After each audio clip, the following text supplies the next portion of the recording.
সব ভালো তা নয়, আমারও কত দোষ আছে, তাই তো বাবা? দোষের ঊর্ধ্বে তো মানুষ নয়, দোষের গুণেই তো মানুষ।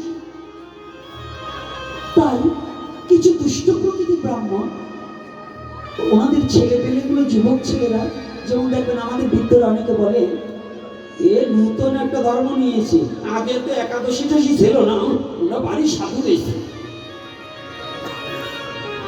কিরকম বলে না? এটা হচ্ছে এদের মূর্খতা এবং অজ্ঞতা। অর্থাৎ আগে ছিল না, আগে তো অনেক কিছু ছিল না, আগে এরকম পাকা রাস্তা ছিল আপনাদের এখানে, এই লাইনটা এত ভালো ছিল, হাইটে যাইতো না লোকে, এখানে জল হতো না। আচ্ছা, আগে কি এরকম তিনতলা বিল্ডিং ছিল এই বাড়িতে? কি বাবা, এই মন্দির পাকা ছিল? আচ্ছা, তাহলে আগের দিন যদি টানেন তাহলে মন্দির পাকা করবেন কেন, ঘর পাকা করবেন কেন? ওই সোনের ঘরে থাকবেন, গাড়িতে চড়তে পারবেন না। আগে তো গাড়ি ছিল না, গাড়ি তো ইংরেজরা দান করেছে নাকি? বাঙালিদের গাড়ি ছিল? তাহলে আগের দিন তো অনেক কিছু ছিল না। এই যে প্যান্ট পরছে, এই প্যান্টও তো পরা যাবে না, আগের দিন অনেক কিছু ছিল না। শীতের চাদর গায়ে দিয়েছেন, এটাও গায়ে দিবেন না। রাধে রাধে। আমি চরণে হাত রেখে বলছি, আবারও বলছি, মা বন্ধ থাকুন।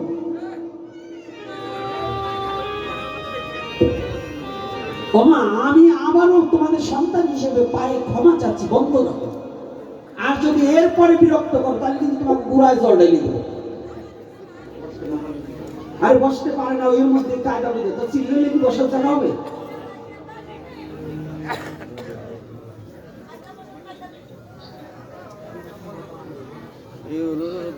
এইবার দেখুন, আপনাদের কথা আমি কিন্তু সব হারিয়ে যাবো আজকে, আজকে কিন্তু আমি শান্তি পাচ্ছি না।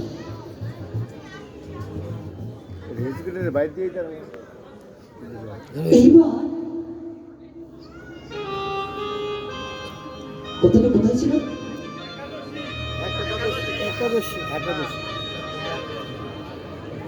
এই যে আমাদের যারা বলি আগের দিনটা এই ছিল, এখন ছিল না, তাহলে যুগ ধর্ম প্রবর্তনম, চারিযুগে ভগবান কি একজন না চার রূপে আসছে? একজনই ভগবান, কিন্তু রূপ কয়টা? এক রূপে তার আসেনি। তাহলে যুগ চারটা, তাহলে যুগ যদি পরিবর্তন হয়, যুগ ধর্ম প্রবর্তনম, যুগের সাথে যে যুগে যে ধর্ম প্রচার হয়েছে সেই ধর্মবিহীন অন্য ধর্ম প্রচার করা বৈধতা নয়। যখন যে রাজা আসে যে রাজ্যে, ওই রাজার আইন মেনে নিতে হবে নাকি বাবা? যতই লাফালাফি করি, যে রাজ্যে যে রাজা আছে তার সেই আইন মেনে নিতে হবে। এই যুগের মধ্যে, এই কলির যুগের যুগনায়ককে শ্রীকৃষ্ণ চৈতন্য মহাপ্রভু। তাহলে মহাপ্রভুর আইনটা আমাদের মেনে নেওয়া একান্ত বাধ্য। আগের দিনের সমাজে আমাদের একটু গোড়ামি ছিল সনাতন ধর্মে। সেই গোড়ামিটা কি? ব্রাহ্মণ ছাড়া দীক্ষা নেওয়া যাবে না, বৈষ্ণব ছাড়া শিক্ষা নেওয়া যাবে না। ওই অমুক বৈষ্ণব না, দীক্ষা শিক্ষা দুইটা জেনেছে সে বৈষ্ণব হয়ে গেছে, আর গুলো অবৈষ্ণব হয়ে পড়ে রয়েছে। কি এটা বলবে? আচ্ছা, দীক্ষার শিক্ষা নিলেই কি বৈষ্ণব হওয়া যায়? তত্ত্বরসামৃত জ্ঞানমন্ত্রীতে বৈষ্ণবের সংজ্ঞা দিলে কি? ডোর কপিন বহির্বাস শিক্ষা, কণ্ঠে মালা ধারণ এবং হরি কথা, এই পঞ্চ লক্ষণ বৈষ্ণব নাকি? পাঁচটা লক্ষণ থাকতে হবে। তাহলে কি? ডোর কপিন থাকতে হবে, বহির্বাস থাকতে হবে, শিখা থাকতে হবে, মালা তিলক থাকতে হবে, আর মুখে সদা হরি নাম থাকতে হবে। বলো না রাধে রাধে। আচ্ছা বলুন তো, দীক্ষা নিয়েছি, শিক্ষা নিয়েছি, নিরামিষভোজী হয়েছি, কিন্তু প্রস্রাব করে জল ব্যবহার করি না, রাস্তাঘাটে প্রস্রাব করি, কাঁচা খুলি না। আচ্ছা বলুন তো, আপনি বৈষ্ণব সভায় যাই কি করবেন? কারণ কুকুরের স্বভাব আর আমার স্বভাব তো একই রয়ে গেল। কুকুরে প্রস্রাব করে জল ব্যবহার করে না, আমি দীক্ষা শিক্ষা নিচ্ছি, সন্ন্যাস নিচ্ছি, আমিও প্রস্রাব করে জল ব্যবহার করি না। তাহলে আমার এখনো পশু বৃত্ত দূরীভূত হয়নি, তাহলে আমি বৈষ্ণব কি করে হই? রাগ করছেন নাকি বাবা? বলা যাবে না যাবে না? এই আলোচনা করা যাবে কি যাবে না? আমার কাছে জানতে চেয়েছে আজকে সকালে দুপুরে যে বাবা বৈষ্ণবের আচরণ সম্বন্ধে একটু জানাবে। যে ব্যক্তি প্রকৃত বৈষ্ণব সে ভগবানকে নিবেদন না করে কোনো কিছু জলটুকু গ্রহণ করতে পারে। আমি গ্রহণ তো নিয়ে আসছি, যদি দেখাতে না পারি মাথা চেঁচে আলকাতরা মেখে দেবেন, পুরাণের কথা বলবো। আর যদি পুরাণে লিখেছে কি ব্যাসদেব, আমার সাথে ঝগড়া না করে আপনার ঝগড়া করতে হয়, মামলা করতে হয়, মারামারি করতে হয়, ব্যাসদেবের সাথে করবেন, আমার সাথে কিছু নয়। আপনিও যেমন আমিও তেমন, আমিও আপনার চেয়ে নগণ্য, আপনারা জ্ঞানী, আমি মূর্খ। কিন্তু পুরাণ যা বলছে সেটা তো মানতে হবে। কি পুরাণ মানেন কি না মানেন না? কারা কারা মানেন তারা হাত তুলুন। আচ্ছা, এইবার শ্রীকৃষ্ণ চৈতন্য মহাপ্রভুকে আর পুরাণকে যারা না মানেন তারা হাত তুলুন। কি আপনি মানেন না? বুঝতে পারে নাই। আচ্ছা, পণ্ডিত কিছু সব পুরাণ মানি না, আমি সব পুরাণের কথা বলছি না। ছয়খানা সাত্বিক, ছয়খানা রাজসিক, ছয়খানা তামসিক। সাত্বিক কয়খানা মানেন কিনা? স্কন্দ পুরাণ মানেন কিনা? পদ্ম পুরাণ মানেন কিনা? এইটা যদি না মানেন তাহলে তো আপনার সাথে পণ্ডিতের সাথে আমার বাদ দে। ওইরকম পণ্ডিত ভিজেই দেবো এই শীতের ভিতর বাইন্দে ভিজে। যদি স্কন্দ পুরাণ যে পণ্ডিত মানে না, ওর মতো পণ্ডিত আমি মানি না। এখন আপনারা কিন্তু সবাই ভগবানকেও মানছেন, মহাপ্রভুকে মানছেন, পুরাণকেও মানেন নাকি? ব্যাসদেবকে মানেন কিনা? ব্যাসদেবকে জানেন তো, উনি কিন্তু শুধু একজন মুনি নয়, চতুর্বিংশ অবতারের একজন অবতার, সাক্ষাৎ ভগবান। তার কথা যে অমান্য করে, এই ব্যাসদেবের কথা যেটা অমান্য করবার চায়, আমি বকাবকি আজকে দেবো না। আজকে ভালো হয়ে গেছে, আজকে কিচ্ছু বলবো না, আজকে ভালো হয়ে গেছে। তাহলে বলুন, এই স্কন্দ পুরাণে যদি কারো দেখার ইচ্ছা হয় সকাল 9টার সময় আসবেন। যদি আমার সাথে কোনো এই যে কথাটা বলবো, এই কথার উপরে যদি কেউ চ্যালেঞ্জ করতে চান, আমি বসতে রাজি। কবে কোন দিন লিখিতভাবে হবে। যদি আমি ভুল বলে থাকি, আমি যদি ভুল বলি তাহলে আমার মাথা চিতে আলকাতরা মেখে দেবেন। আর যদি আপনি এই শাস্ত্র না মানেন তাহলে এইটা যদি আমি প্রমাণ দেখাতে বলি তাহলে আপনার মাথা চিতে আলকাতরা মাখিয়ে দেবো। কি বাবা, একটা মানতে হবে না? মানতে হবে কিনা? তো যদি মানতে হয়, বললেন যে বস্তু ভগবান বিষ্ণু নামে নিবেদন করা হয়নি, যে অন্ন ভগবান বিষ্ণুকে নিবেদন করা হয়নি, বিষ্ণু মানে কৃষ্ণ, স্বয়ংের কার্য নাই ভুবন হরণ, কৃষ্ণ দেহে বিষ্ণু করে অসুর সংহার। একলা ঈশ্বর কৃষ্ণ আর সব ভিত্ত, যারে জৈসে করায় নিত্য সে তৈসে করে নিত্য। ভগবান অনেকে হতে পারে কিন্তু ঈশ্বর সবাই হতে পারে না। ঈশ্বর একলা ঈশ্বর কৃষ্ণ আর সব ভিত্ত। যে কথাগুলো বলছি একেবারে ভালো করে শাস্ত্রের বাইরে বলছি নাকি বলুন।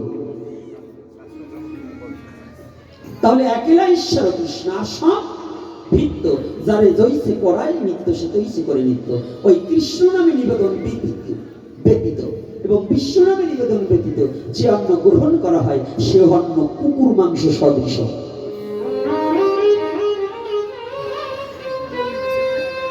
রাগ করবেন না, এই কষ্ট দেওয়ার কথা বলছি না, আমি শাস্ত্রের কথা বলতেছি। তাহলে ওটাই আচ্ছা, ভগবানকে নিবেদন করতে হলে আমাদের মহাজনগণ বললেন বিনা তুলসীতে 56 ব্যঞ্জন যদি রন্ধন করা হয় সেটা কিন্তু ভগবানকে নিবেদন করা যাবে না। তাহলে আপনি যদি বৈষ্ণব হন তাহলে এই বড় একটা কাতলা মাছের মাথা দিয়ে যে এবারে যে ভঙ্গি ভাঙ্গা করবেন যে নিবেদন করবে, ডাল দেন, ভাজি দেন, এটা তো চলবে না। কারণ বিনা তুলসীতে তো ভগবান কৃষ্ণকে দিতে পারবেন না। আর যেটা কৃষ্ণকে দিতে পারছেন না ওটা তো কুকুর মাংস সদৃশ। এখন যদি আপনি বৈষ্ণব হয়ে ওটা পরিত্যাগ না করে আপনি ভোগ লাগান তাহলে আপনার ভোগ পরিশুদ্ধ নয়।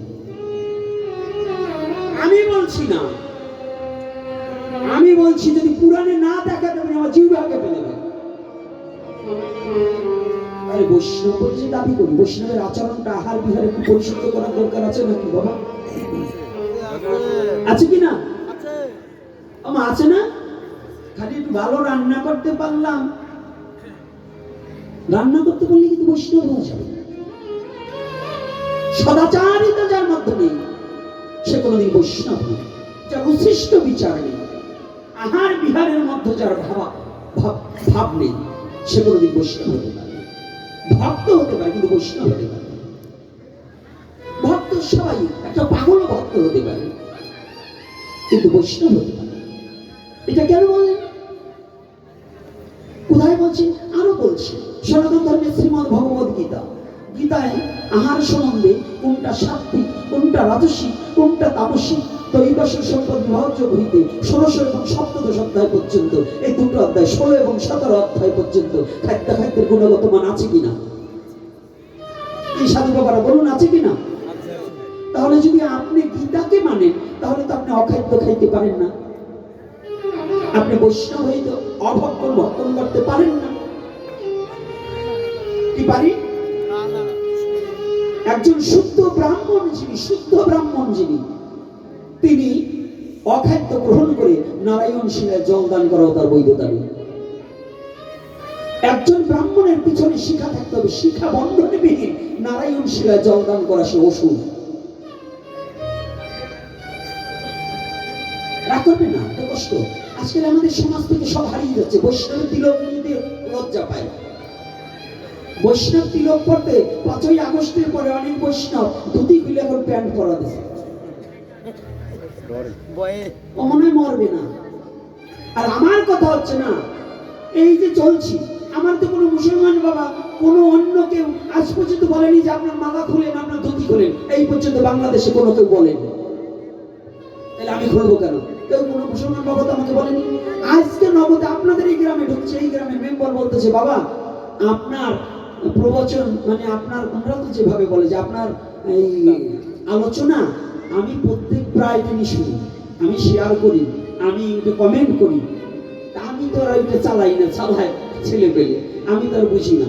সে বাবা নিজে বাধ্যতামূলক বললেন, তাহলে বলুন আমাকে বলতেছে যে আপনার এইগুলো আমি শেয়ার করে জানাই দেই, আর আমার খুব ভালো লাগে আপনি যে সংস্কারমূলক কথা বলেন। তাহলে বলুন তিনি একজন মুসলমান ঘরে জন্ম, তাহলে তিনি তো আমাকে বললো না আপনি এই গ্রামে আসছেন, কথাবার্তা ঠিক মতো বললেন, তিলক করতে পারবেন না, তিনি বললেন না। কিন্তু সমস্যা কি জানেন? এই যাইতে বাই দিয়ে সমস্যা। ওরা মরার আগে ভূত হয়ে যায়, শীত হয়ে পড়ে, আগেই ভয় পেয়ে শীত হয়ে পড়ে। এইটি করা যাবে না, তিলক নেওয়া যাবে না, মালা নেওয়া যাবে না। কেন? কে বলছে আপনাকে মালা নেওয়ার নিষেধ করছে? কে? এই বাংলার বুকে সে যার যে ধর্মে জন্মগ্রহণ করছে তার কাছে তার ধর্ম শ্রেষ্ঠ, আমার কাছে আমার ধর্ম শ্রেষ্ঠ। অন্য ধর্মকে আমি শ্রদ্ধা করি, আমার ধর্মকে আমি প্রাণ দিয়ে ভালোবাসি। তাহলে সমস্যা কোথায় জানি? সমস্যাটা অন্য কারণে, সমস্যাটা আমাদের নিজেদের। এই এক বৈষ্ণব একটা বলবে, আর এক বৈষ্ণব এসে বলবে ওইটা মানি না, আমারটা মানতে হবে। আর আজকে যেটা আমি বলছি আমার জন্য সনাতন ধর্ম সর্বজন বিদিত পুরাণ। তাহলে এখানে যদি কথা বলা থাকে, আপনি যদি কৃষ্ণ মন্ত্রে দীক্ষিত হয়ে যান, কৃষ্ণ মন্ত্র বৈষ্ণব কথাটা উল্লেখিত করেন যে বৈষ্ণব আমি, তাহলে আপনার আহার বিহার শুদ্ধ করতে হবে, চলাবলা শুদ্ধ করতে হবে। যতদিন পর্যন্ত আপনার আহার বিহার চলাবলা পরিশুদ্ধ না হবে, ততদিন পর্যন্ত আপনাকে বৈষ্ণব বলে গণ্য করা হবে। কষ্ট পাচ্ছেন নাকি আপনার আমার কথা? না মিথ্যা? সনাতন ধর্মে দাঁড়িয়ে প্রস্রাব করা অবৈধ, তবে যদি কোনো বেদিগ্রস্ত ব্যক্তি হয় সে পারে। প্রস্রাব করে জল ব্যবহার করা বৈধতা না অবৈধ না? হরিভক্তি বিলাসী স্পষ্টভাবে বর্ণনা করেছে। জানেন তো, দীক্ষা নিয়েছি ৬০ বছর, কোন দিকে মুখ করে প্রস্রাব করতে পায়খানা করতে এই তো জানে না। আবার বৈষ্ণব, আবার ব্রাহ্মণ, আবার সাধু। তা আগে আপনার আচরণটা ঠিক করুন। তা আচরণ ঠিক করতে হলে আমি যে কথাগুলো বলছি তা আমি বলছি না, মহাপ্রভু যেটা আমাকে বলাচ্ছেন। বলুন এই কথা কি? যদি একজন বৈষ্ণব হয়ে যদি প্রস্রাব করে হাত পাও না ধয়, যদি জল ব্যবহার না করে, হ্যাঁ, তাহলে কি সে তাকে কি বৈষ্ণবের খাতায় বলতে পারি?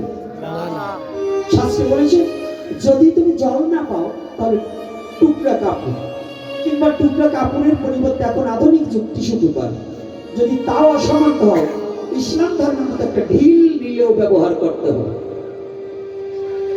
কেন করতে হবে?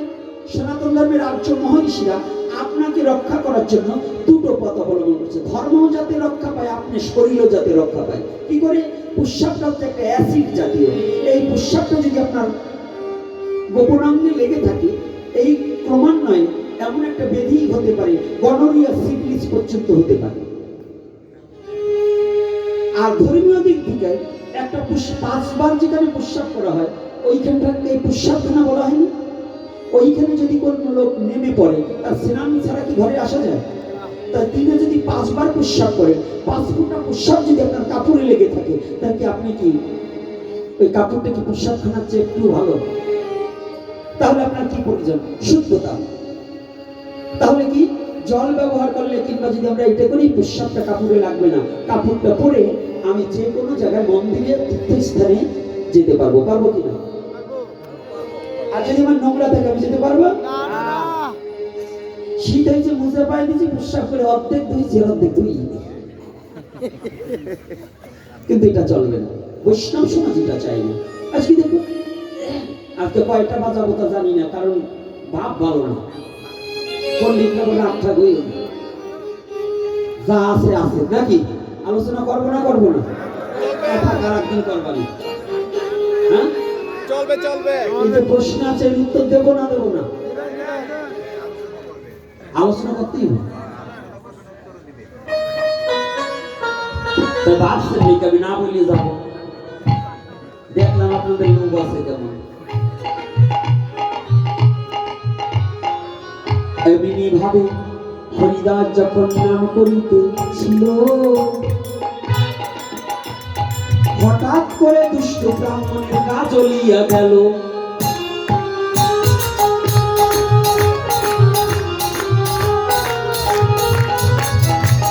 এক ব্রাহ্মণ আর একজনকে ডাকিয়া যে কয়, এই সাধুরে গ্রাম খারাপ করতে কিন্তু হয়।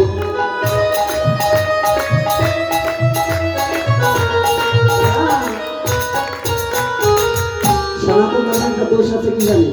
একজন আগতে ছেলে 13 জন পিছনে টাকি ধরে। একটা ছেলে যদি গলায় মালা নেয়, ওরে কি বলে রে, বলে না বাবা? বলুন, একটা নূতন বৌমা যদি গলায় একটা মালা পরে, কি লোক করে সাধুই এরকম বলে না?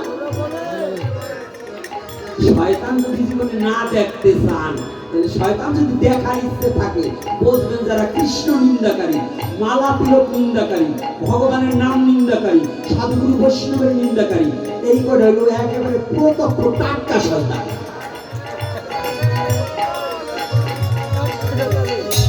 শয়তানের চেহারা তো জীবনে দেখতে পারবেন কি না পারবেন?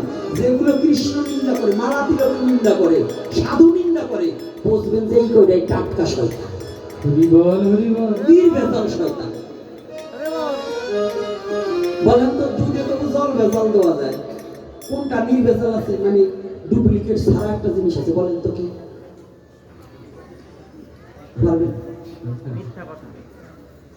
সত্যি কথার মতো মিথ্যা ঢুকায়, কিন্তু মিথ্যার ভিতর কি ঢুকাবে? সবচেয়ে দেখবে নির্বেজাল একটা কথা হলো মিথ্যা কথা। যারা মিথ্যা কথা বলে না, ওই করে একেবারে নির্বেজালে টাটকা শয়তান। কায়দা আছে, আজকে ছাড়বো না আমি। কি বাবা, জুইত আছে না? আছে আছে, কায়দা আছে, রস আছে। বাবা, আমার বাবা গতকালই বলছে, বাবা কিছু জানবার চাই।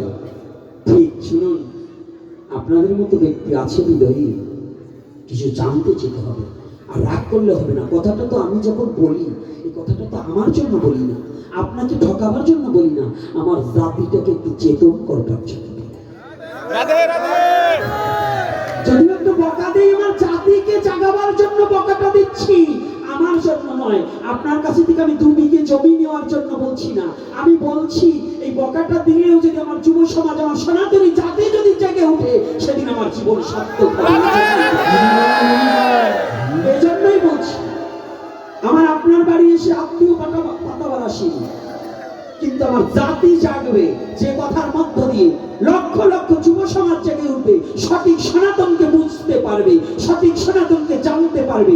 এই জন্য একটু বকাবাজি করি, অন্য কিছুর কারণে নয়, যশমানের জন্য না। আমি বকলে আমারও খারাপ লাগে, কিন্তু তথাপি বকাতে। কারণ ঘুমানোটারে যখন এই শীতের দিনে যেটা ছেলে সহজে উঠতেছে না, তখন কম্বল দিলে টান মারতে হয়, মারে না? এই বকাটা মানে কম্বল দিলে টান দিচ্ছি, আর কতকাল ঘুমাবি, ওঠ জেগে ওঠ। এইবার কিছু দুষ্ট বুদ্ধি ব্রাহ্মণ তারা বললে এই সাধুকে দেশ থেকে তাড়াতে হবে। এই আমাদের মধ্যেও আছে, দেখবেন ভালো ব্যক্তির পিছনে লেগে থাকবে, লাগে না? দেখবেন ভালো সৎ ব্যক্তির পিছনে দোষ বেশি, আর শয়তানরে দেখবেন বড় ফিরা, বড় আসন দেবে। আর সাধু ধন্য কলিলীলা তোমারই, ঘাট হয়েছে অঘাটা, অগাথার বৃত্তি বেশি। পড়তে তিলকমালা নামা বলি, জঙ্গলির শাস্তারে বলি, পড়তে নোবেল নাটক নেই কো আটক, কি যে মজা বলি হারি, ধন্য কলির লীলা তোমার। গীতা পাঠ করতে দেবেন, ছেলেরা বসে না, কিন্তু যদি নোবেল ভালো কষার লাল গোলাপ এগিয়ে পড়তে জানে, একেবারে সারা রাত ঘুমটা মাইকির পড়বে। এখন আর পড়া লাগে না, এখন যে কেতাব তলে টিপা টিপা। তো যাক, তো এই কিছু ওরা যখন বলছে না, এই সাধুকে তাড়ানো যায় কি করে? আমাদের যুব সমাজ দেখবেন, আমার উপর কিছু বয়স্করা ক্ষিপ্ত আছে, কিছু লোক আমাদের ধর্মের লোক আমার উপর ক্ষিপ্ত আছে। কারণ কি জানেন, আমি গোবর ভাস করে দেওয়া ওদের ব্যবসা করে যাচ্ছি। এই ব্যবসা কমার কারণে ওরা আমাকে কিন্তু সুযোগ পেলে বসাই দিবার ভালো, এরকম লোক আছে না? এই জন্য বলতে হলো তুই হিসাব করে বলি, তবু বলছি। তো এইবার কি করা যায়? তৎকালীন সময় কাজী সাহেবের শাসন আমলে এই ব্রাহ্মণরা যুক্তি করলেন কাজীর কাছে নিয়ে নালিশ দেয়। না, এইবার যখন কাজীর কাছে নালিশ দেব বলে সবাই যুক্তি করলেন কি, ওই সাধু প্রতিদিন আমাদের গ্রামে একেবারে জ্বালিয়ে দিল, হরিবল হরিবল করে ছেলেগুলোর মাথাটা খেয়ে দিল, আর না ওই সাধু ভরে গিয়ে আমাদের একটু ঘুমাতে উঠাই। কাজী সাহেব বসেছে, কাজী সাহেব, কাজী সাহেব, আমরা একেবারে শেষ হয়ে যাচ্ছে, আমরা ঘুমাতে পারছি না। কেমন? ওই এক সাধু এসেছে, নৌতম সাধু, সে আমাদের গ্রামের ছেলে পেলেগুলোকে কি যেন মন্ত্র করে একেবারে তাদের করে তার করে নিয়েছে। ওই সাধু আসলে ছেলেগুলোর মাথা ঠিক থাকে না।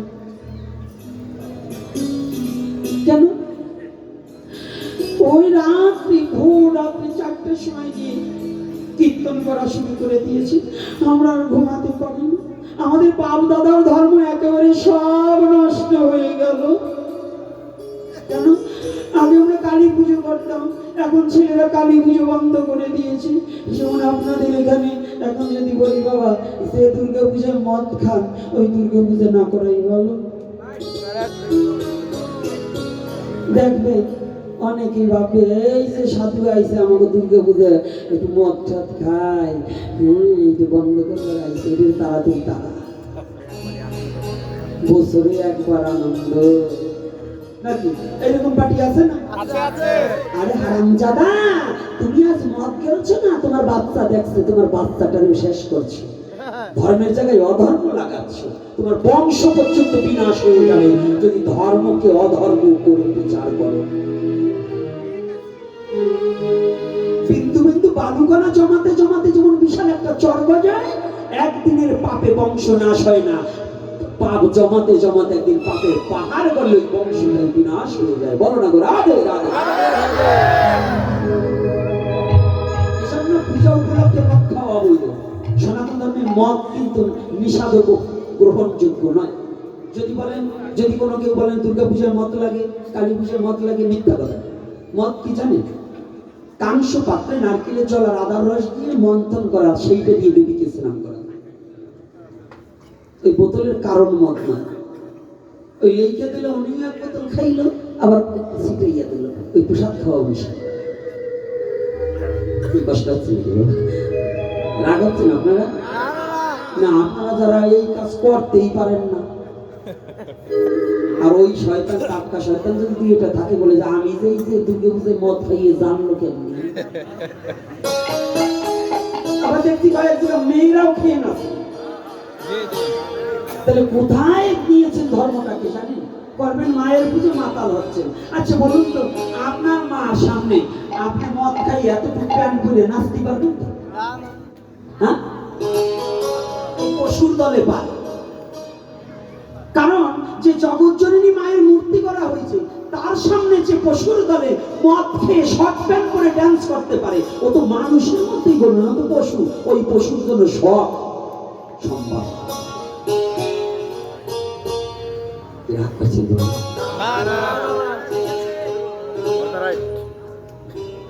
আজকে যখন বলেছি না, কাজী সব বলছি, তাহলে কি করা যায়?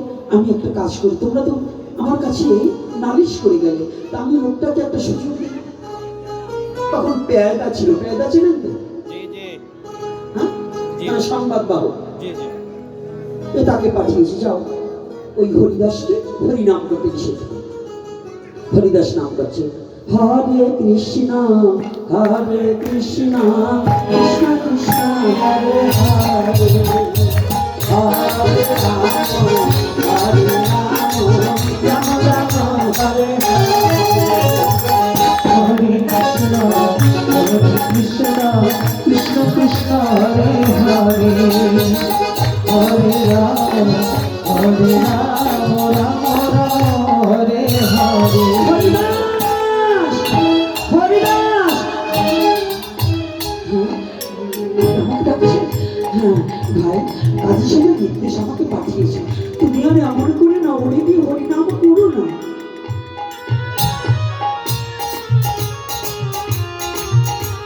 কাজী সাহেব নির্দেশ? হ্যাঁ, তুমি আর হরিনাম করো না, তোমার বিরুদ্ধে কাজী সাহেবের দরবারে নালিশ দিয়েছে, তুমি আর হরিনামটা করো না।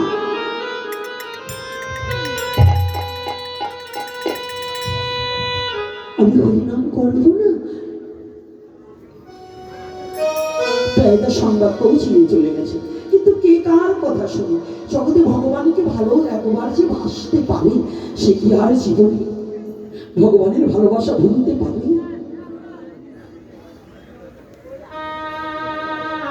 জীবনের তরে যদি কেউ একবার ভগবানকে ভালোবাসার মতো বাসতে পারে, কত যুগী তার যোগ ভুলে গেলেন, কত কুলবতী তার কুল ভুলে গেলেন। কৃষ্ণ প্রেমে এমন কৃষ্ণ নামে যদি একটা মন কারো ডুবে যায়,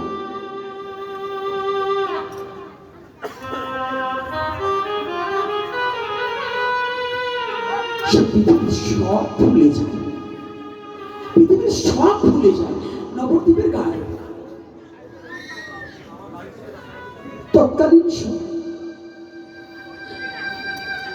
দয়াল নিতাই চাঁদ নাম করিতে করিতে যাচ্ছে, মধুমাখা হরি নাম করিতে করিতে দয়াল নিতাই চাঁদ কেটে যাচ্ছে। কিন্তু এক মা সবজি বানাচ্ছে বসে বসে ধারালো বটিতে, কোলের মধ্যে ছেলেকে রেখে দুধ দিচ্ছে। কিন্তু যখন দয়াল নিতাই চাঁদের বদন হইতে মধুমাখা হরিনাম ওই মায়ের কর্ণকুহরে প্রবেশ করেছে, মা পৃথিবীর সব ভুলে গেছে, কিচ্ছু মনে নেই।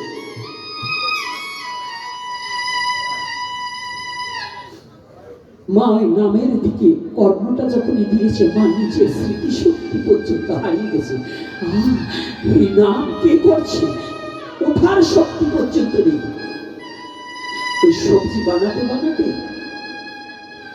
কখন যে নিজের কোলের ছেলে ধরে বটিতে পৌঁছে দিয়ে দুঃখণ্ডিত করে ফেলছে।